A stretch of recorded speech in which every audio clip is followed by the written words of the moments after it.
চাহ বাগিচাৰ মাটি কোনোমতে দিয়া নহ'ব। চাহ বাগিচা চৰকাৰী মাটি দিয়া নহ'ব। চাহ বাগিচা প্ৰকল্পৰ বাবে মাটি দিয়া নহ'ব। সংগ্ৰাম চলিছে, সংগ্ৰাম চলিছে, সংগ্ৰাম চলাই যা, সংগ্ৰাম চলাই যা। প্ৰয়োজনলৈ তেজ দে, প্ৰয়োজনলৈ তেজ দে। BJP হুঁচিয়াৰ, BJP হুঁচিয়াৰ। চাহ বাগিচাৰ মাটি দখল বন্ধ কৰ, চাহ বাগিচাৰ মাটি দখল বন্ধ কৰ, চাহ বাগিচাৰ মাটি দখল বন্ধ কৰ। সংগ্ৰাম চলিছে, সংগ্ৰাম চলিছে। শ্ৰমিক জাগিছে, শ্ৰমিক জাগিছে। এই জুই জ্বলিছে, এই জুই জ্বলিছে। আজাদ জিন্দাবাদ, আজাদ জিন্দাবাদ।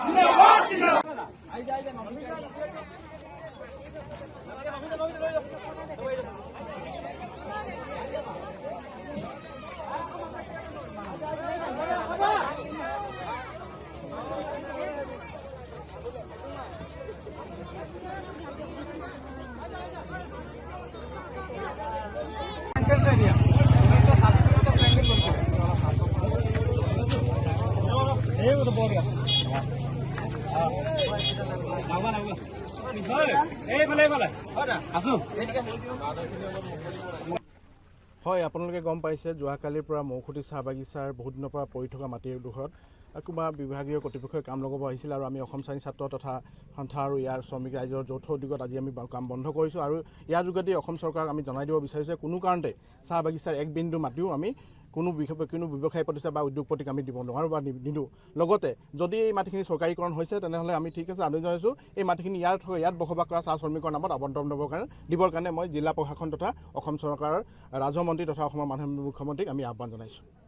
কালিৰ পৰা এই মৌকুটি চাহ বাগিচাত এটা উত্তেজনামূলক পৰিৱেশ এটা সৃষ্টি হৈছে কিয়নো মৌকুটি চাহ বাগিচাৰ প্ৰায় ৭৫ বিঘা মাটি লক্ষ্মী কনষ্ট্ৰাকশ্যন নামৰ এটা কোম্পানীক কিন্তু অসম চৰকাৰে কিন্তু হস্তান্তৰ কৰিছে। এই কাৰ্যক কিন্তু আমি অসম শ্ৰেণী ছাত্ৰ সন্থাৰ তীব্ৰ ভাষাৰে গৰিহণা দিছোঁ আৰু আমি স্পষ্টকৈ আমি এটা কথা জনাই দিওঁ অসম শ্ৰেণী ছাত্ৰ সন্থাৰ মজিয়াৰ পৰা যে কোনো কাৰণতে চাহ বাগিচাৰ এডোখৰ মাটি কিন্তু আমি নিদিওঁ স্পষ্টকৈ। আৰু যদি চৰকাৰে এইখন এই ৭৫ বিঘা মাটি যদি চিলিং কৰিছে কিন্তু এই মাটি ৭৫ বিঘা মাটি কিন্তু এই মৌকুটি চাহ বাগিচাৰ যিখিনি শ্ৰমিক আছে এই শ্ৰমিকসকলৰ নামত কিন্তু আবণ্টন দিব লাগিব।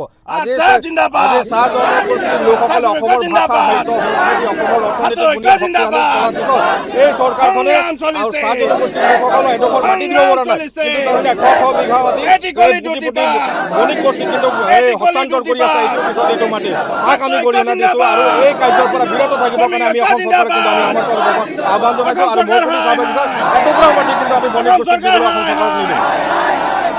যিকোনো খবৰৰ বাবে যোগাযোগ কৰক 7099017330 লগতে 7099017110 নম্বৰত।